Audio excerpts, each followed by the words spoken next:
One of the main campaign issues in this year's election has been abortion. Where candidates stand on this issue is very important to many college students following the overturning of Roe versus Wade. As we've seen with this, the overturning of Roe versus Wade is not just one thing that suddenly happened out of thin air.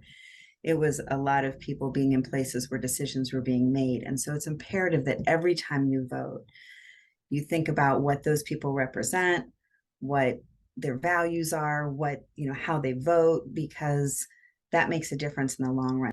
The Dobbs decision has not only become a hot-button issue, it's also driven an increase in the number of women voters.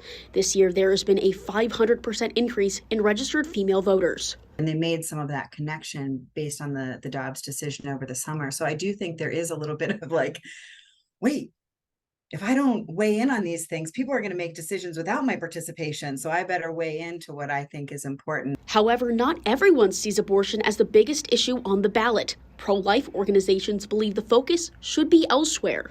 Education, some of the things that are happening in our schools with the CRT and everything else, it's placing an undue burden on our kids. We're not letting our kids be kids. That and so many other liberal issues that are being brought up that are saying they're so important. Regardless of party lines, both sides have similar advice when it comes to voting. And you may feel like your voice doesn't make a difference or your vote doesn't make a difference, but collectively it does. And so it's really important that this is not just a right, it's a responsibility. And people fought hard for this. So definitely get out there and make sure your voice is heard. So it's not black and white.